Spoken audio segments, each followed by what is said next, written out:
ജെറുസലേമിലേക്കുള്ള കർത്താവിന്റെ യാത്രയിൽ ഒലിവ് മലയിൽ നിന്നും കർത്താവ് കഴുതപ്പുറത്തിറങ്ങി വരികയാ. അപ്പൊ അതിനു മുമ്പ് കർത്താവ് പറഞ്ഞു, നിങ്ങൾ പോണം, അവിടെ ചെല്ലുമ്പോ ഒരു കഴുതയെ കെട്ടിയിട്ടിരിക്കുന്നത് കാണും, എന്നിട്ട് പറയണം കഴുതയെ അഴിച്ചുകൊണ്ട് വരാൻ പറയും. വരുന്ന സമയത്ത് അവർ ചോദിക്കും എന്തിനാണെന്ന്. അപ്പൊ പറയണം യജമാനന് ഈ കഴുതയെ കൊണ്ട് എന്ത് പറയണം, ആവശ്യമുണ്ട്.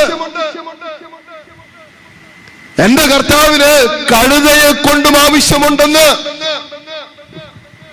അപ്പൊ കഴുതയെ കർത്താവിന് ആവശ്യമുണ്ടെങ്കിൽ നമ്മൾ അതിനേക്കാളും ഭേദപ്പെട്ടവരല്ലേ. കഴുതയെ കർത്താവ് തന്റെ സുവിശേഷ യാത്രയിൽ പ്രയോജനപ്പെടുത്തെങ്കിൽ ഒലിവ് മലയിൽ നിന്നും താഴോട്ടുള്ള തന്റെ യാത്രയിൽ അത് കഴിഞ്ഞിട്ട് നേരെ കയറുന്നത് കാൽവരി മലയിലേക്കാ. ജെറുസലേമിൽ ചെല്ലുമ്പോൾ നിങ്ങൾക്ക് കാണാം, ഒലിവ് മലയിൽ നിന്നും കർത്താവ് ഇറങ്ങി ഹോസാന പാടി ഇറങ്ങി വന്നിട്ട് പിന്നെ അടുത്ത സ്റ്റെപ്പ് കയറുന്ന എങ്ങോട്ടാണെന്നറിയാവോ? കാൽവരി മലയിലേക്കാ. ഈ ഒലിവ് മലയിൽ നിന്നും താഴോട്ടിറങ്ങി ഈ ഹോസാന വീതികളിലൂടെ എല്ലാം കടന്നുപോയപ്പോൾ കഴുതപ്പുറത്താണ് ഈശോ യാത്ര ചെയ്തത്. എന്നിട്ട് പറഞ്ഞെന്നാന്നറിയോ? ഈ കഴുതയെ കൊണ്ട് എനിക്ക് ആവശ്യമുണ്ടെന്ന്. ഹല്ലേലൂയ എന്ന് പറഞ്ഞാൽ എന്നെയും നിങ്ങളെയും കർത്താവിന് ആവശ്യമുണ്ട്. നമ്മുടെ കഴിവ് നോക്കണ്ട, ആരോഗ്യം നോക്കണ്ട, സമ്പത്ത് നോക്കണ്ട, ബുദ്ധി നോക്കണ്ട, നമ്മുടേതായ മാനുഷികമായതൊന്നും നമ്മൾ പരിഗണിക്കേണ്ടതില്ല. എന്റെ കർത്താവിന്റെ ആത്മാവിനിൽ പ്രവർത്തിക്കാൻ ഞാൻ അനുവദിച്ചാൽ പിന്നെ ആത്മാവ് നമ്മളെ ചലിപ്പിച്ചുകൊള്ളും. വചനം കേട്ടുകൊണ്ടിരുന്നവരുടെ മേൽ ആത്മാവ് അതിശക്തമായിട്ട് ചലിച്ചു.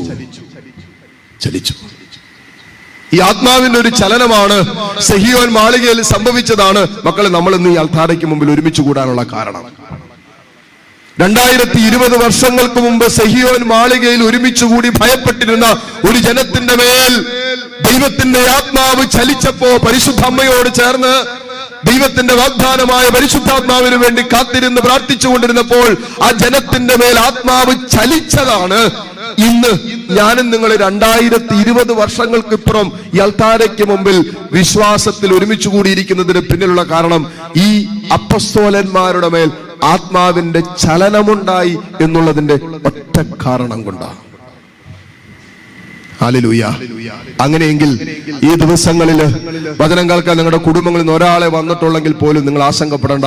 ബാക്കിയുള്ളവർ വിളിച്ചിട്ട് വരുന്നില്ലെങ്കിൽ പോലും നിങ്ങൾ സങ്കടപ്പെടേണ്ട. നിങ്ങളുടെ മേൽ ഒരാത്മാവിന്റെ ചലനത്തിന് വേണ്ടി നിങ്ങളൊന്ന് ആഗ്രഹിച്ചാൽ മതി. പരിശുദ്ധാത്മാവ് നിങ്ങളുടെ മേൽ ചലിക്കാൻ വേണ്ടി നിങ്ങളൊന്ന് ആഗ്രഹിച്ച് പ്രാർത്ഥിച്ചാൽ മതി.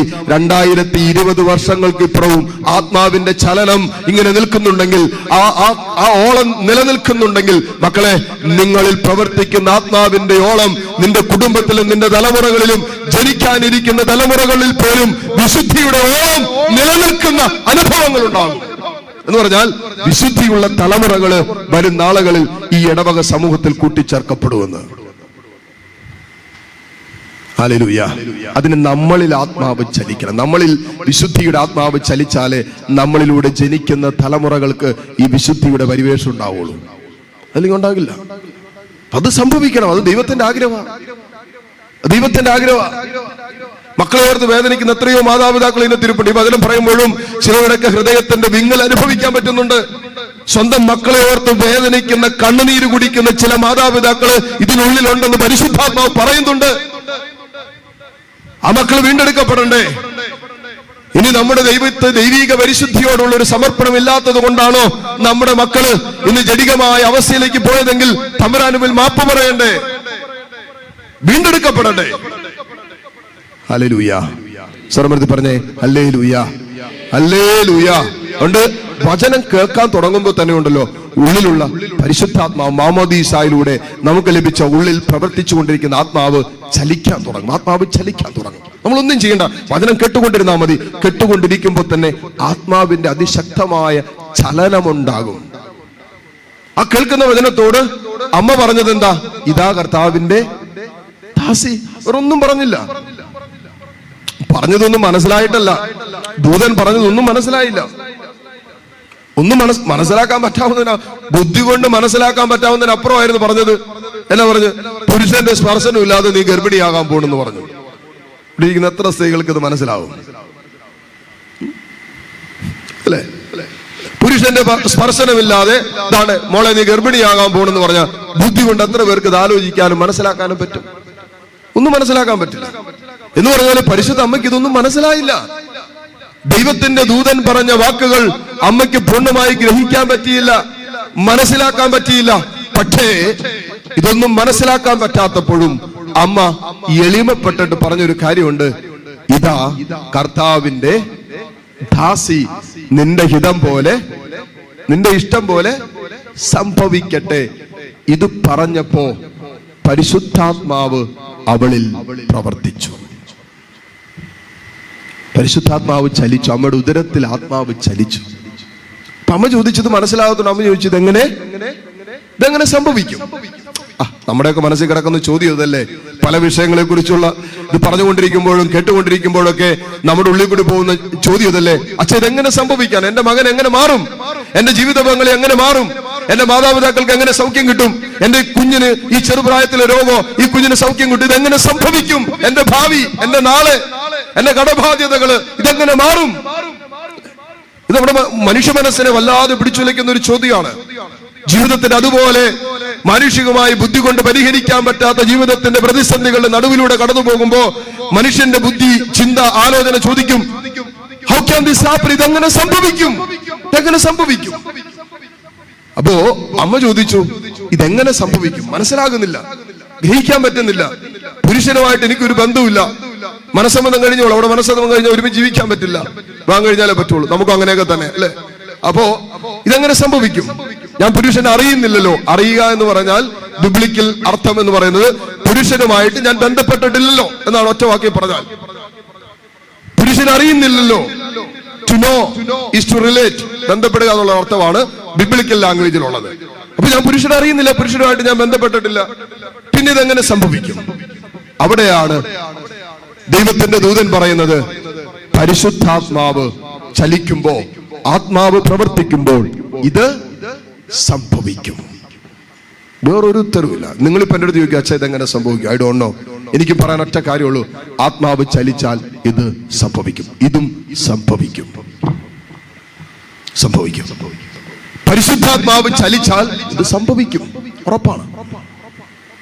അതായത് ഇതെങ്ങനെ സംഭവിക്കുമെന്ന് ചോദിക്കുന്ന വിഷയങ്ങൾക്കുള്ള ഉത്തരം ഒന്നേ ഉള്ളൂ, ആത്മാവ് ചലിച്ചാൽ, പരിശുദ്ധാത്മാവ് ചലിച്ചാൽ അത് സംഭവിക്കും. എങ്ങനെ ഇത്ര ലക്ഷം രൂപയുടെ ബാധ്യത മാറും? വർഷങ്ങളായിട്ട് അധ്വാനിച്ചിട്ട് അച്ഛൻ ഒരു വീടില്ല, മക്കളുടെ പഠനമൊക്കെ പാതി വഴിക്ക് ഉപേക്ഷിക്കേണ്ടി വന്നു, വിദേശ യാത്രകളുടെ പല പരിപാടികൾ നോക്കിയിട്ട് ഒന്നും ശരിയാകുന്നില്ല, എല്ലാം തടസ്സപ്പെട്ട് കിടക്കുക, എല്ലാം അങ്ങനെ അടഞ്ഞു കിടക്കുക, ബാധ്യതയുടെ നടുവിലാ ജീവിതം. ഇതൊക്കെ എങ്ങനെ സംഭവിക്കും? ഇതെങ്ങനെ സംഭവിക്കും? അപ്പൊ നിങ്ങൾ എന്നെ ചോദിക്കൊണ്ട് വന്നിട്ട്, അച്ഛൻ ഇതെങ്ങനെ സംഭവിക്കും? ഇത്ര ലക്ഷം രൂപയുടെ ബാധ്യതയുണ്ട്. കാരിസ്മയിൽ 3 കോടി രൂപയുടെ ബാധ്യതയുമായിട്ടാ ഒരു സഹോദരൻ ധ്യാനം കൂടാൻ വന്നത്. ധ്യാനം കൂടാൻ വന്നപ്പോ ശരിക്കും ധ്യാനം കൂടാൻ വേണ്ടിയല്ല വന്നത്, ആത്മഹത്യ ചെയ്യാൻ വേണ്ടി പോണ വഴിക്ക് ട്രെയിനിൽ, കോഴിക്കോട് നിന്ന് ട്രെയിൻ കയറി പോന്നതാ. ട്രെയിനിലിരുന്ന ഒരു വ്യക്തി കാരിസ്മോൻ അറിയുന്നതായിരുന്നു. കോട്ടയത്ത് ഇറങ്ങിയപ്പോ പറഞ്ഞു, ഒരു കാര്യം ചെയ്യ്, നിങ്ങൾ കാരിസ്മോനിലേക്ക് പോ, അവിടെ പോയിട്ട് ഒരു ധ്യാനം കൂടും. പുള്ളി ഡ്രസ്സൊന്നും എടുത്തിട്ടില്ല, നിർബന്ധിച്ചുവിട്ടു, കാശ് കൊടുത്തിട്ട് നിർബന്ധിച്ചുവിട്ടു. എന്നിട്ട് കാരിസ്മോൻ വന്നപ്പോ ഞാനാണ് ഡ്രസ്സ്, മുണ്ടും ഷർട്ടൊക്കെ മേടിച്ചു കൊടുക്കുന്നത്, 4 ദിവസം ഇരിക്കണ്ടേ. അങ്ങനെ വന്നിരുന്ന് ധ്യാനം കൂടിയ 3 കോടി രൂപയുടെ ബാധ്യതയാ. എങ്ങനെ വീട്ടും? ആത്മഹത്യ അല്ലാതെ മുമ്പിൽ വേറെ വഴിയില്ല. ചത്ത് കളഞ്ഞാലോ എന്ന് തീരുമാനമെടുത്തിട്ട് കോഴിക്കോട് അവിടെ കിടന്ന് മരിക്കണ്ടല്ല എന്ന് കരുതി ആരും അറിയാത്ത ഒരിടത്തേക്ക് പോകാതെ വരുന്ന ട്രെയിൻ കയറിയതാ. ധ്യാനം കൂടി, വചനം കേട്ടു. പുള്ളി പോകുന്ന സമയത്ത് പറഞ്ഞൊറ്റ കാര്യമുള്ള, അച്ഛാ തിരിച്ചു ചെല്ലുമ്പോൾ എന്താണ് സംഭവിക്കുന്നത് എനിക്കറിയില്ല. ഒരു ഞാനും എന്റെ ഭാര്യയും മക്കളും കൂടി വീട്ടിൽ നിന്ന് ഇറങ്ങേണ്ടി വരും, വഴിയിൽ എവിടെയെങ്കിലും കിടക്കേണ്ടി വരും നാളെ മുതൽ. എന്നിരുന്നാൽ തന്നെയും ആത്മഹത്യ ചെയ്യില്ല എന്ന് തീരുമാനമെടുത്തിട്ട് അച്ഛാ ഞാൻ ഈ ആലയം വിട്ട് തിരികെ പോകുന്നത്. ഹല്ലേലൂയ. ഒരു 3-3.5 മാസം കഴിഞ്ഞപ്പോ ഒരു ഫോൺ കോൾ വന്നു. പേര് പറഞ്ഞു പരിചയപ്പെടുത്തി. അച്ഛൻ എനിക്ക് ഷർട്ടും മുണ്ടൊക്കെ മേടിച്ചെന്നു. എനിക്ക് ആദ്യം പറഞ്ഞു മനസ്സിലായില്ല. അച്ഛൻ എനിക്ക് ഷർട്ടും മുണ്ടൊക്കെ മേടിച്ചെന്നത് ഓർമ്മയുണ്ട്. എന്നിട്ട് അച്ഛൻ തന്നെ പറഞ്ഞു, ഇതുവരെ ഒരു ധ്യാനത്തിനും ധ്യാനകേന്ദ്രത്തിൽ വന്ന ആർക്കും അങ്ങനെ ചെയ്തിട്ടില്ലെന്ന് ആ വ്യക്തിയെ വിളിക്കുന്നത്. വന്നപ്പോ 3 കോടി രൂപയുടെ ബാധ്യതയായിട്ടല്ലേ ഞാൻ വന്നേ. അച്ഛൻ അറിയാവോ, ഇന്ന് വെറും 90 ലക്ഷം രൂപയുടെ ബാധ്യതയുള്ളൂ. ബാക്കി കാര്യങ്ങൾ, ഇതുവരെയുള്ള കാര്യങ്ങളൊക്കെ 4-5 മാസം കൊണ്ട് കർത്താവ് ക്രമീകരിച്ചു. കുറച്ച് പ്ലോട്ടൊക്കെ ഉണ്ടായിരുന്നു വിൽക്കാൻ, കുറച്ച് ബിസിനസ് ഉണ്ടായിരുന്നു. അതെല്ലാം അതുവരെ വിൽക്കാൻ നോക്കിയിട്ട് പോലും കെട്ടാതെ കിടന്നത്, വീടും പറമ്പെല്ലാം വിറ്റു, താമസിച്ചു കൊണ്ടിരുന്നതെല്ലാം വിറ്റുപറക്കി. പുള്ളി പറയാണ്, 4-5 മാസം കൊണ്ട് ഇനിയിപ്പോ 90 ലക്ഷം രൂപയുടെ ബാധ്യതയുള്ളൂ. അതും എന്റെ കർത്താവ് എടുത്തു മാറ്റുമെന്ന് എനിക്കറിയാം, എനിക്ക് ബോധ്യമുണ്ട്, ഞാൻ വിശ്വസിക്കുന്നുവെന്ന്.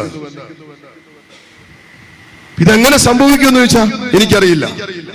പക്ഷെ ഒരു കാര്യം എനിക്ക് ഉറപ്പാണ്, വചനം കേൾക്കാൻ തയ്യാറാണെങ്കിൽ ഈ ദിവസങ്ങളിൽ എളിമപ്പെട്ട് ദൈവവചനത്തിന്റെ മുമ്പിൽ അമ്മ പറഞ്ഞതുപോലെ ഇതാ കർത്താവിന്റെ ദാസൻ നിന്റെ ഇഷ്ടം പോലെ സംഭവിക്കട്ടെ എന്ന് പറയാൻ തയ്യാറാണെങ്കിൽ ആത്മാവ് ചലിക്കും. ആത്മാവ് ചലിക്കുന്നിടത്ത് അത്ഭുതങ്ങൾ സംഭവിക്കും. യോഹന്നാന്റെ സുവിശേഷം 21-ാം അധ്യായത്തില് മനോഹരമായ ഒരു സംഭവം കിടപ്പുണ്ട്. അതൊരു കടൽ തീരത്ത് നടക്കുന്ന സംഭവമാണ്. അതുകൊണ്ട് നിങ്ങൾക്ക് പെട്ടെന്ന് മനസ്സിലാവും. നിങ്ങൾക്ക് മനസ്സിലാകാൻ പെട്ടെന്ന് എളുപ്പമാണ്. ശിവൻ പത്രോസ് പറഞ്ഞു, ഞാൻ പോവാ. എങ്ങോട്ട്? മീൻ പിടിക്കാൻ പോവാ. അപ്പൊ സകല പ്രതീക്ഷയെ അസ്തമിച്ചു. വലിയ പ്രതീക്ഷയ്ക്ക് ഉണ്ടായിരുന്ന ആളാണ് അവന്റെ കുരിശ് കിടക്കുക, അത് മൂടിയിട്ടേക്കുക അല്ലേ. അപ്പൊ എല്ലാം സകല പ്രതീക്ഷയെ അസ്തമിച്ചു. ഇപ്പൊ പത്രോസ് പറഞ്ഞു, താണ്ടെ ഞാൻ മീൻ പിടിക്കാൻ പോവാ. ഒരിക്കൽ മീൻ പിടിച്ചുകൊണ്ടിരുന്ന ആര്? പത്രോസ് അല്ലെ. അവിടെയാണ് പത്രോസിനെ കർത്താവ് വിളിച്ചിട്ട് പറഞ്ഞു, വാ മോനെ വാ, കുറെ നാളെ മീൻ പിടിക്കാൻ തുടങ്ങിയിട്ട് ഇനി ഞാൻ നിന്നെ മനുഷ്യനെ പിടിക്കുന്നവനാക്കാം എന്ന് പറഞ്ഞ് കൊണ്ടുപോയത്. അവസാനം പത്രോസ് തിരിച്ച് വീണ്ടും എങ്ങോട്ട് വന്ന് മീൻ പിടിക്കാൻ പോവാ. പത്രോസ് ഞാൻ മീൻ പിടിക്കാൻ പോവാ, എന്റെ പ്രതീക്ഷയൊക്കെ പോയി, പ്രത്യാശയൊക്കെ പോയി. നിങ്ങൾ ആരെങ്കിലും വരുന്നുണ്ടോ? ഇപ്പൊ കൂടെ ഉണ്ടായിരുന്ന കുറച്ച് പേരെ കുറഞ്ഞ, എന്നാ പിന്നെ ഞങ്ങളും പോകുന്ന, ഇനി ഞങ്ങളായിട്ട് ഇവിടെ എന്തിനാ നിൽക്കുന്നത്, വാ എല്ലാം കൂടി ഇറങ്ങി മീൻ പിടിക്കാൻ പോയി. എന്നിട്ട് വചനം പറയാണ്, ഞങ്ങള് നിന്നോട് കൂടെ വരുന്നു. അവര് പറഞ്ഞു, ഞങ്ങൾ നിന്നോട് കൂടെ വരുന്നു. അവർ പോയി വള്ളത്തിൽ കയറി. എന്നാൽ അടുത്ത വചനം എഴുതി വെച്ചിട്ട്, ആ രാത്രിയിൽ അവർക്ക് ഒന്നും കിട്ടിയില്ല. ആ രാത്രിയിൽ അവർക്ക് ഒന്നും കിട്ടിയില്ല. ഉഷസായപ്പോൾ യേശു കടൽത്തിരയിൽ വന്ന് നിന്നു. എന്നാൽ അത് യേശുവാണെന്ന് ശിഷ്യന്മാർ അറിഞ്ഞില്ല. യേശു അവരോട് ചോദിച്ചു, കുഞ്ഞുമക്കളെ, നിങ്ങളുടെ അടുക്കൽ മീൻ വല്ലതുണ്ടോ? അവർ പറഞ്ഞു, ഇല്ല. ഒരു രാത്രി മുഴുവൻ അധ്വാനിച്ചു. നേരം വെളുക്കാറായി. ഒരു രാത്രി മുഴുവൻ. ഞാൻ ഈ കഴിഞ്ഞ ദിവസം തിരുവനന്തപുരത്ത് ധ്യാനമായിരുന്നു. തിരുവനന്തപുരത്ത് പോയപ്പോ അവിടെ അല്ലെ, അവിടെ അടുത്താണ് കോവളം. അവിടെ ചെന്നപ്പോ കണ്ടൊരു സംഭവമാണ്. അപ്പോഴാണ് ഞാനിങ്ങനെ വലയൊക്കെ വലിക്കുന്ന കാണുന്നത് കടലിൽ. എൻ്റെ ദൈവമേ, എന്തൊരു വലിക്കല അല്ലേ. ഈ സൈഡിൽ ഒരു 10-30 പേര്, ആ സൈഡിൽ അതുപോലെ തന്നെ ആൾക്കാര്. എന്നിട്ട് അവിടെ നിന്ന് ഇങ്ങനെ വലിക്കോ, ഇവര് വലിച്ച് വലിച്ച് വലിച്ച് വലിച്ച് വലിച്ച്. അപ്പം ഞങ്ങളും അവിടെ കൂടെ ഉണ്ടായിരുന്നവർ, കൂടെ പോയവരെല്ലാവരോടും പറഞ്ഞു, നമുക്കും കൂടി കൂടെ വലിക്കാം. അപ്പൊ അവർ പറഞ്ഞു, പോന്ന് ചേർന്നോളാൻ പറഞ്ഞു. അപ്പൊ അവരെന്തൊരു പാട്ടൊക്കെ പാടി ഒരു ട്യൂണിലാണ് ഇങ്ങനെ വലിക്കുന്നത്. അപ്പൊ നമ്മൾ അവർ വലിക്കുന്ന സമയത്ത് തന്നെ വലിക്കണം, അല്ലെങ്കിൽ പിന്നെ ആ കറക്റ്റ് ടൈമിങ്ങിൽ അവർ വലിക്കും. അപ്പോൾ ഈ സാധനം വലിഞ്ഞാൽ കയറും.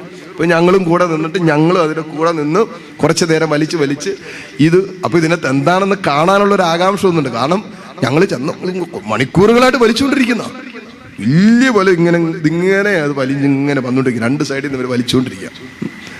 പലസാധനം വലിച്ച് കയറ്റി കഴിഞ്ഞപ്പോഴാണ് രാവിലെ മുതൽ 19 പേര് നിന്ന് പണിതെടുത്താണ്. ഉച്ചയാകാറായി. വലിച്ചു നോക്കി കഴിഞ്ഞപ്പോഴേ ഏതാനും കുറച്ച് മീൻ അതിനകത്തുള്ളൂ. പക്ഷെ ഞാൻ ചോദിച്ചു, ഇത്രയും മീന് വേണ്ടിയിട്ടാണ് ഈ 19 പേര്? എന്താ വെച്ചാൽ ചില ദിവസം ഒന്നും കിട്ടിയാലെന്ന്. ചില ദിവസം ഒന്നും കിട്ടിയാലെന്ന്. പിന്നെ കുടുംബം അങ്ങനെ കഴിയും. ചില ദിവസം കിട്ടും, ചില ദിവസം ഒന്നും കിട്ടിയാലെന്ന്. രാവിലെ മുതൽ വൈകിട്ട് വരെ 10-40 പേര് അധ്വാനിച്ചിട്ട്, അത് ചങ്കുപൊട്ടി അധ്വാനിച്ചിട്ട് ഒന്നുമില്ലാത്ത അവസ്ഥ. നോക്കിയേ, ഇവിടെ പത്രോസും കൂട്ടുകാരും കൂടി രാത്രി മുഴുവനും, പാതിരാക്കി വൈകിട്ട് പോയതാ. എന്നിട്ട് നേരം വെളുക്കാറായി. രാത്രി മുഴുവൻ ഈ വള്ളത്തിന് ഇടത്തും വലത്തും മാറി മാറി വലയെറിഞ്ഞിട്ട് ഒന്നും കിട്ടിയില്ല. ഒന്നും. പത്രോസിനൊക്കെ ശരിക്കും ഈ തടാകത്തിന്റെ ഒക്കെ കടലിന്റെ ഒക്കെ ആഴമറിയാവുന്നവനാണ്. നല്ല മുക്കുവനാണ്, നല്ലൊന്നാന്തരം മുക്കുവനാണ്. സഭയുടെ ആദ്യത്തെ മാർപ്പാപ്പ നല്ലൊന്നാന്തരം മുക്കുവനാണ്. കടലിന്റെ ആഴമറിയാവുന്നവൻ, എവിടെ എറിഞ്ഞാൽ മീൻ കിട്ടുമെന്ന് അറിയാവുന്നവൻ. അവൻ രാത്രികാലം മുഴുവനും തന്റെ കൂട്ടുകാരോടുകൂടി വലയെറിഞ്ഞിട്ട് വചനം പറയാണ്, ഉഷസായപ്പോ കർത്താവ് ചോദിച്ചു, മക്കളെ മീൻ വല്ലതുണ്ടോ? പത്രോസ് പറഞ്ഞു, ഇതുവരെയും ഒന്നും കിട്ടിയില്ല. കാരണം പറയുന്നത് എന്താണെന്നറിയാവോ? വചനത്തിന്റെ വ്യാഖ്യാനം എന്താണെന്നറിയാവോ? ദൈവത്തെ ഉപേക്ഷിച്ചിട്ട് പത്രോസ് തിരിച്ച് താൻ ഏതു വഴിയിലായിരുന്നു ആ വഴിയിൽ നിന്നും കർത്താവ് മനുഷ്യനെ പിടിക്കുന്നവനാക്കി തെരഞ്ഞെടുത്ത പത്രോസ് വീണ്ടും മീൻ പിടിക്കാൻ പോയപ്പോ ദൈവത്തെ ഉപേക്ഷിച്ചിട്ട് പോയ വഴികളിൽ പത്രോസിന്റെ ജീവിതത്തിൽ ഒരത്ഭുതവും പത്രോസ് കാണുന്നില്ല. ഒരത്ഭുതവും സംഭവിക്കുന്നു, ഒന്നും കിട്ടുന്നില്ല. ചിലരൊക്കെ ഒരു ആയുസ് മുഴുവൻ അധ്വാനിച്ചിട്ട് വീട്ടിലൊന്നുമില്ല. കുടുംബാംഗങ്ങളൊക്കെ 4-5 പേര് വീട്ടിൽ കിടന്ന് പണിയെടുക്കുന്നുണ്ട്, എന്നിട്ടൊന്നുമില്ല. സ്വന്തമായിട്ടൊരു വീട് പോലും ഇല്ല, പണിയാൻ പറ്റിയിട്ടില്ല. എന്തൊരവസ്ഥയാണ്! അതുപോലെ ഒന്നുമില്ലാത്ത ജീവിതത്തിന്റെ അവസ്ഥയിലൂടെ കടന്നു പോവുക. അപ്പോഴാണ് കർത്താവ് അടുത്ത് വന്നിട്ട് പറയുകയാണ്, ഇപ്പൊ ഉഷസ്സായപ്പോൾ യേശു കടൽക്കരയിൽ വന്ന് നിന്നു, എന്നാൽ അത് യേശുവാണെന്ന് ശിഷ്യന്മാർ അറിഞ്ഞില്ല.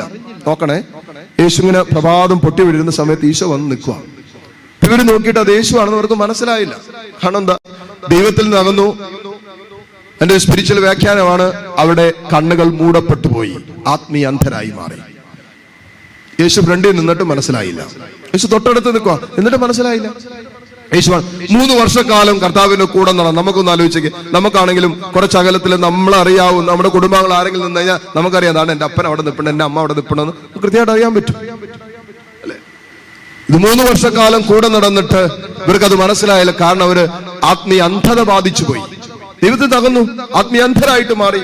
ദൈവിക രഹസ്യങ്ങൾ മനസ്സിലാകില്ല, വിശുദ്ധ കുർബാനയിൽ കർത്താവിന്റെ സാന്നിധ്യം അനുഭവിക്കാൻ പറ്റില്ല, കാണാൻ പറ്റില്ല, പുണ്യ ജീവിതത്തിന്റെ വില മനസ്സിലാക്കാൻ പറ്റില്ല, വിശുദ്ധ ജീവിതത്തിന്റെ കരുത്ത് മനസ്സിലാക്കാൻ പറ്റില്ല, അന്ധരായി പോയി. എന്നിട്ട് അത് യേശുവാണെന്ന് അവർ അറിഞ്ഞില്ല. അപ്പോൾ യേശു അവരോട് ചോദിച്ചു, കുഞ്ഞുങ്ങളെ, നിങ്ങളുടെ അടുക്കൽ മീൻ വല്ലതും ഉണ്ടോ? ഈശോ ചോദിക്കാണ്, മക്കളെ, മീൻ അവിടെ നിന്ന് ചോദിക്കാണ്, മക്കളെ മീൻ വല്ലതും ഉണ്ടോ? അകലെയാണല്ലോ ഇച്ചിരി. ഇത് കേട്ടിട്ട് അത് യേശുവാണെന്ന് മനസ്സിലായില്ല. നോക്കിക്കേ, നമ്മളൊക്കെ തീർച്ചയായിട്ടും ഉറപ്പായിട്ട് നമ്മുടെ വീട്ടുകാരുടെ സ്വരം കേട്ടാൽ നമുക്ക് മനസ്സിലാക്കാൻ പറ്റും. 3 വർഷക്കാലം കൂടെ നടന്ന യേശു പറഞ്ഞിട്ട് അവർക്ക് മനസ്സിലായില്ല എന്ന് പറഞ്ഞാൽ അവരുടെ കണ്ണുകൾ മാത്രമല്ല, കാതുകളും അടയ്ക്കപ്പെട്ടു. ദൈവസ്നേഹത്തിൽ നിന്നും ഒരു വ്യക്തി അകന്നു പോകുമ്പോൾ അവന്റെ കണ്ണുകൾ മൂടപ്പെടും, കാതുകൾ അടയപ്പെടും, ഹൃദയം കഠിനമായി പോകും. അതുകൊണ്ടാണ് ഉപദേശിച്ചിട്ടൊന്നും ചില ജീവിതങ്ങൾ മാറാത്തത്, പറഞ്ഞിട്ടൊന്നും കേൾക്കാത്തത്. കാരണം ദൈവത്തിൽ നിന്നും അകന്നിരിക്കുന്ന ഒരു ജീവിതത്തിന്റെ കണ്ണുകൾ അടയും, കാതുകൾ അടയും. പിന്നെ പറഞ്ഞാൽ ഒന്നും കേൾക്കില്ല. നിങ്ങൾ എത്ര കണ്ടു പറഞ്ഞാൽ കാതുകൾ അടഞ്ഞു കിടക്കുക. പിന്നെ എങ്ങനെ കേൾക്കുന്നേ? കണ്ണുകൾ അടഞ്ഞ് കാതുകൾ അടയുമ്പോ ഹൃദയം കഠിനമായി പോകും. ഈ അവസ്ഥയിലാണ് അപ്പോസ്തലന്മാർ കിടക്കുന്നത്. അപ്പോഴാണ് ഈശോ പറഞ്ഞു, വള്ളത്തിന്റെ വലത്തുവശത്ത് വലയിടുക, അപ്പോൾ നിങ്ങൾക്ക് കിട്ടും. അപ്പൊ നിങ്ങളൊന്ന് ആലോചിച്ചോക്കെ, നിങ്ങൾ നല്ല മീൻപിടുത്തക്കാരാന്ന് വിചാരിക്കും, നന്നായിട്ട് മീൻ പിടിക്കാൻ അറിയാവുന്നവരാണെന്നായിരിക്കും. അപ്പോഴാണ് ധ്യാനമൊക്കെ കഴിഞ്ഞിട്ട് ഞാൻ അതിലെ ലോഹയൊക്കെ ഇട്ട് വരുക. അപ്പൊ നിങ്ങൾ മീൻ പിടിച്ചുകൊണ്ടിരിക്കും. അപ്പൊ ഞാൻ പറഞ്ഞു, അവിടെ ഒന്നും കിട്ടിയില്ല. അപ്പൊ പറഞ്ഞു, നിങ്ങളെന്നൊരു കാര്യം ചെയ്യും, ഇപ്പുറത്ത് വലയിടാൻ പറയുകയാണ്. നിങ്ങൾ പറയും, അച്ഛന് വേറെ പണിയൊന്നുമില്ല, അച്ഛൻ പോയിട്ട് പള്ളിയിൽ പോയിട്ട് പ്രസംഗിക്കുക, എവിടെ വലയിടണമെന്നുള്ളത് ഞങ്ങൾക്കറിയാം. അല്ലേ? തീർച്ചയായിട്ടും പറയും, ഞങ്ങൾക്കറിയാം എവിടെയാ വള്ളം മീനുള്ളത്, എവിടെയാ വല ഇറക്കേണ്ടത്, എങ്ങനെയാ വല ഇറക്കേണ്ടതെന്നൊക്കെ ഞങ്ങൾക്കറിയാം. ഈശോ പറയാണ്, നിങ്ങൾ വള്ളത്തിന്റെ ഇവര് രാത്രികാലം മുഴുവൻ വള്ളത്തിന്റെ വലത്തും ഇടത്തും, വള്ളത്തിന്റെ 2 സൈഡല്ലേ ഉള്ളൂ അല്ലെ, വള്ളത്തിന്റെ ഇടത്തും വലത്തും മാറി മാറി വല ഇറക്കിയിട്ടും ഒന്നും കിട്ടിയില്ല. അപ്പോഴാണ് കർത്താവ് വന്നിട്ട്, മക്കളെ നിങ്ങൾ വലത്തുവശത്ത് വലയിറക്കുക. പത്രോസിന് പറയാറുണ്ട്, കർത്താവാണെന്ന് പോലും അറിയത്തില്ല. മനുഷ്യതെ, ഇപ്പൊ ഞങ്ങൾ അവിടെ വല ഇറക്കിയുള്ളൂ, ഒന്നും കിട്ടിയില്ല, നിങ്ങൾക്ക് വേറെ പണിയൊന്നുമില്ല, എവിടെന്നാ ഇപ്പൊ ഇങ്ങോട്ട് കെട്ടെടുത്ത് വന്നേക്കുന്നേ? ഒന്നും മിണ്ടിയില്ല. വചനം പറയാണ്, അവർ വലതുവശത്ത് വലയിറക്കി. അപ്പോൾ വലയിലകപ്പെട്ട മത്സ്യത്തിന്റെ ആധിക്യം നിമിത്തം അത് വലിച്ചു കയറ്റാൻ അവർക്ക് കഴിഞ്ഞില്ല. ചില സമയത്ത് കിട്ടുന്ന അത്ഭുതകരമായ ക്യാച്ച് ഉണ്ടല്ലോ, മീൻപിടുത്തമുണ്ടല്ലോ, വലിച്ചു കയറ്റാൻ പോലും അവർക്ക് പറ്റാത്ത രീതിയിൽ മീൻപിടുത്തമുണ്ടായേ. എപ്പോഴാന്ന് ചോദിച്ചാൽ, കർത്താവ് പറഞ്ഞെടുത്ത് അവർ വലയിറക്കിയപ്പോൾ, ദൈവം പറഞ്ഞെടുത്ത്, ദൈവത്തിന്റെ വചനം പറഞ്ഞെടുത്ത്, ദൈവത്തിന്റെ വചനം കേൾക്കാൻ, ദൈവത്തിന്റെ സ്വരം കേൾക്കാൻ അവർ തയ്യാറായിടത്താണ് അത്ഭുതകരമായ മീൻപിടുത്തം ഉണ്ടായത്. അതിന്ന് സംഭവിക്കും മക്കളെ. കർത്താവിന്റെ വചനം കേൾക്കാൻ, ദൈവത്തെ ശ്രവിക്കാൻ തയ്യാറാകുന്നിടത്താണ് അത്ഭുതങ്ങൾ സംഭവിക്കുക. എല്ലാ മേഖലയിലും അത്ഭുതങ്ങൾ സംഭവിക്കും. ഹല്ലേലൂയ. സർവ്വത്ത് പറഞ്ഞേ ഹല്ലേലൂയ. മക്കൾ, വേറെ നമ്മൾ ഒന്നിനെ കുറിച്ച് ആകുലപ്പെടേണ്ടതില്ല, അസ്വസ്ഥപ്പെടേണ്ടതില്ല. നമ്മൾ എന്തു വില കൊടുത്തും വചനം കേൾക്കാം, അത്രേ ഉള്ളൂ. വചനം കേൾക്കാൻ വരുമ്പോൾ നിങ്ങൾ ഇങ്ങനെ, എന്റെ കർത്താവിനെ കേൾക്കാനാണ് ഞാൻ പോകുന്നത്. എന്റെ കർത്താവ് പറഞ്ഞു വലതുവശത്ത് വലയിടാൻ പറഞ്ഞു, ആ വലതുവശത്ത് വലയിടും, ഉറപ്പായിട്ട് എനിക്ക് അത്ഭുതം നടക്കും, മീൻ കിട്ടും എന്ന് പറയുന്ന പോലെ എന്റെ കർത്താവ് പറഞ്ഞത് അതുപോലെ കേട്ട് ജീവിതത്തിലേക്ക് ഏറ്റെടുത്താൽ ഈ ദിവസങ്ങളിലുണ്ടല്ലോ എല്ലാ മേഖലകളിലും അത്ഭുതം ഉണ്ടാവും. എല്ലാ മേഖലയിലും വിശുദ്ധ ജീവിതത്തിന്റെ മേൽ വലിയ അത്ഭുതങ്ങൾ ഉണ്ടാവും. ഇന്ന് വരെ ഒരു വിശുദ്ധ ജീവിതം അസാധ്യമായി നിന്ന ചില ജീവിതങ്ങളെ കർത്താവ് വിശുദ്ധിയുടെ അങ്ങേയറ്റത്തേക്ക് കൈപിടിച്ചുയർത്തും. പ്രാർത്ഥിക്കാൻ പോലും പറ്റാതിരുന്ന ജീവിതങ്ങളെ പ്രാർത്ഥനയുടെ മനുഷ്യരാക്കി ദൈവം മാറ്റും. സ്നേഹിക്കാൻ വിസമ്മതിച്ചിരുന്ന ജീവിതങ്ങളെ സ്നേഹം കൊണ്ട് പുതിയ അനുഭവം കർത്താവ് തരും. ഇതെല്ലാം ആത്മാവിൽ സംഭവിക്കുന്ന വിടുതലുകളാണ് വചനം കേൾക്കുന്നവരുടെ ജീവിതത്തിൽ.